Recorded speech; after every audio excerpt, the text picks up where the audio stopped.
This Day in Sports History.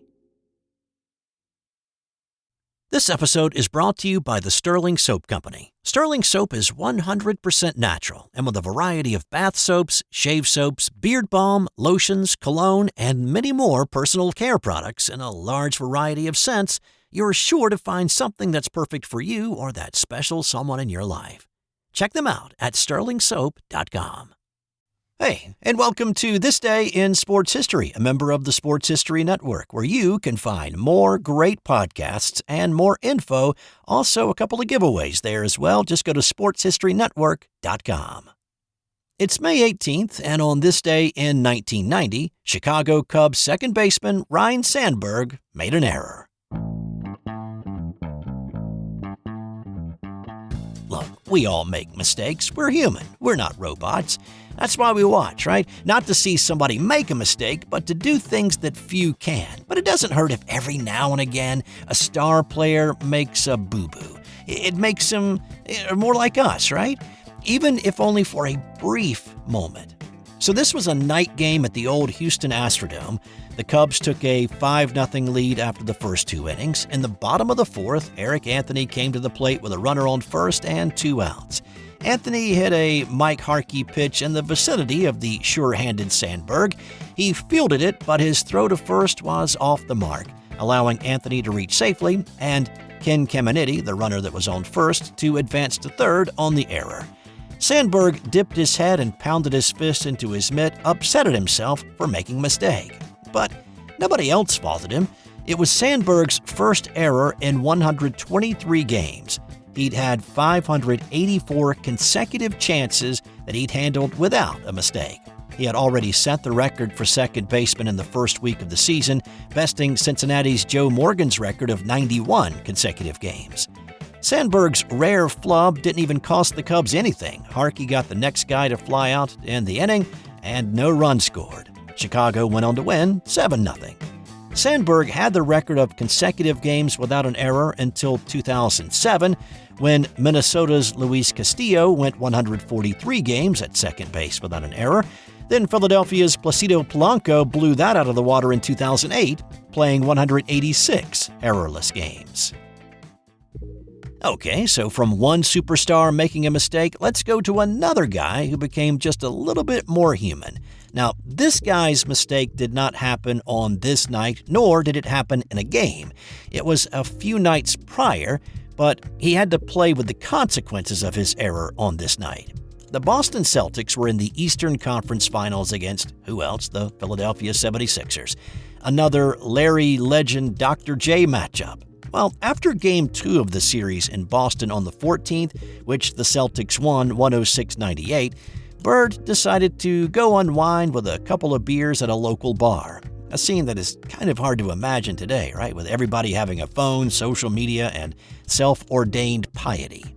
Anyway, Bird was at Chelsea's bar in Quincy Market when he got into an argument with the bouncer named Michael Harlow. Harlow said Bird sucker punched him. Witnesses didn't talk about how it started, but those that were interviewed later talked about how they saw Bird land a hard right to Harlow's face. Of course, his dominant shooting hand was his right. The punch injured his right index finger, and it was visibly swollen when Game 3 of the series tipped off on this night. But it didn't seem to bother him that much. He hit 11 of 19 shots and finished with 26 points. His production fell off a little as the playoffs continued. He went from averaging nearly 30 in the postseason before the punch down to 22 a game after it. Bird was not proud of his actions. He was sued by Harlow along with a woman at the bar that night. He eventually settled out of court. Even though he played like a god on the basketball court, he was still just a regular guy off of it, saying, "The one good thing about all this is that maybe people finally understand that I'm human. I make mistakes. I've made a lot of mistakes. I like to drink beer and go out and have a good time. I'm human." Boston went on to beat Philly in 5 games before losing in 6 to the LA Lakers in the finals. Well, I seem to be keeping the I'm only human theme going today with this story from what happened on this day in 1912 when pitcher Alan Travers gave up a major league record 26 hits and 24 runs in a game. He walked 7 and struck out 1 batter in 8 innings of work as the pitcher for the Detroit Tigers in a game against the Philadelphia Athletics. So this all sounds kind of weird, right? Why does a manager leave a pitcher in to get continuously shellacked? Well, there is a story, and it goes back to one of the stories I did on the May 15th edition of This Dish. Now, if you'll remember, or if you want to go back and re-listen to it, I'll wait and be here when you come back. But on the 15th, Ty Cobb went into the stands after a fan who was insulting him. Van Johnson handed down a 10-game suspension after the game, to which Detroit Tiger players said they would sit out until Cobb was reinstated. Well, this is the game when the regulars started their sit-out. But owner Frank Navin still had to field a team, or he was going to have to pay a $5,000 fine to the league. So Navin hired a group of semi-pros at $25 apiece to fill in and offered up an extra $25 for someone to volunteer to pitch. Travers did, and he endured the 24-2 beatdown. This was the only game Travers pitched in the majors, but his name is in the official registry. Van Johnson was not happy with Navin or the Tigers regulars. He threatened permanent suspension of players who refused to play. After Cobb encouraged the players to go back, they did. Travers decided that maybe baseball wasn't for him, and the priesthood sounded better. He enrolled in seminary a short time later. All right, enough with that. Let's go to the opposite end of the spectrum with what happened on this day back in 2004 when Arizona Diamondback Randy Johnson pitched a perfect game against Atlanta. This Braves team had some talent: Chipper Jones, Andrew Jones, Julio Franco, but Johnson was simply overpowering like he always tended to be. He threw a total of 117 pitches, struck out 13, and went to 3 balls on only 1 batter. Andrew Jones came the closest to breaking it up with a liner in the 5th, but that was caught, and Johnson continued his perfect night for the 2-0 win. It was the 17th perfect game ever thrown, and at 40 years old, Johnson is also the oldest to ever throw one. On this day in different years, we said goodbye to 2 football greats whose lives ran parallel but unfortunately never intersected on the football field. In 1963, running back Ernie Davis lost his battle with leukemia after a 10-month fight. Davis was the 1961 Heisman Trophy winner from Syracuse, becoming the first black player to ever receive that award. He was also a 2-time All-American. Davis led the Orangemen to a perfect 11-0 record, a win against Texas in the Cotton Bowl, and the 1959 National Championship. In that Cotton Bowl win, Davis ran for a couple of touchdowns and also threw one. During his time at Syracuse, Davis erased a lot of the records that his predecessor, Jim Brown, had set. Davis wore the number 44, the same as Brown. He finished his collegiate career with 2,386 yards, 295 more than Brown. He was the top pick in the 1962 NFL Draft by the Washington Redskins, but was traded to the Cleveland Browns shortly after. Now, the Browns also had Jim Brown. The 2 Syracuse legends were going to be in the same backfield in the pros. But at a camp prior to the annual College All-Star game, doctors detected Davis's leukemia. He sat out the 62 season. By October of that year, though, doctors told him he was in remission and he was allowed to start training again. But it didn't last very long. His health started to deteriorate, and then on May 15th, Davis was admitted to a Cleveland hospital. He died on the 18th of 1963, never having the opportunity to play in the NFL. He was 23 years old. Now, it seems like Brown and Davis, despite their age difference, were intertwined. Both were stars at Syracuse, both set records as running backs, both wore number 44, and both were with the Cleveland Browns. Add to that Jim Brown died on this day in 2023, exactly 60 years after Davis, and that seems almost eerie.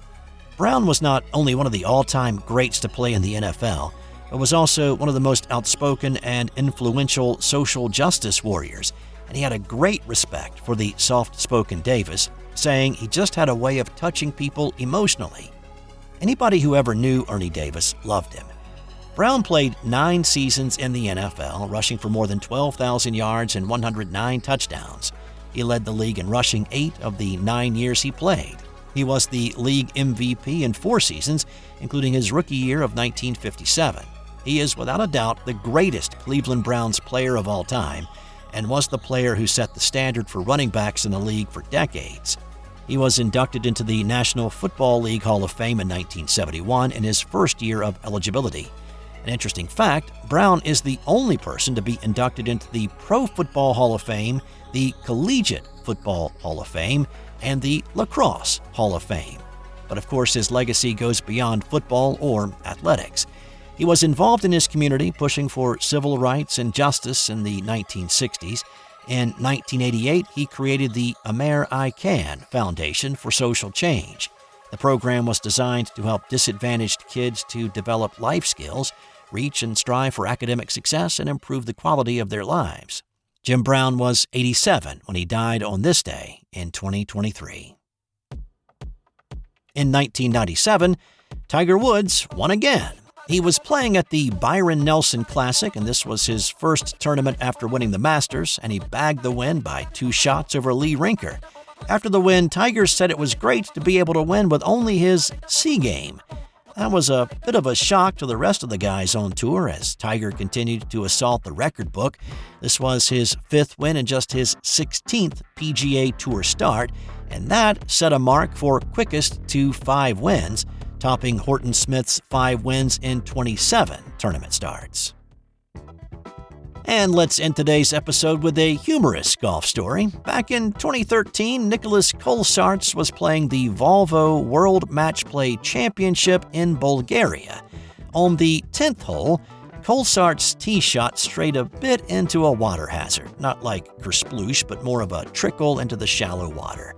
Well, a fan, or I suppose in this case, not so much a fan of Kolsarts, picked up his ball and then deposited it in a nearby toilet, as in the bowl.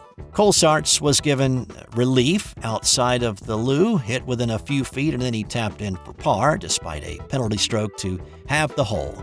But he couldn't pull his game all the way out of the crapper, losing 2-1 to Graham McDowell, who was the eventual winner of the event. And time now for today's That's Got Nothing to Do with Sports fun fact. Queen lead singer Freddie Mercury was a good friend of Princess Diana. After spending some time with her one afternoon, she asked what he was planning that evening. After saying he was going to a local gay bar, Diana said that sounded like fun and wanted to go along. Well, Freddie and 2 of his friends came up with a disguise for her. Walking into the bar undisguised, Freddie drew all the attention, allowing the disguised Diana to order drinks, and she was able to relax and enjoy the evening.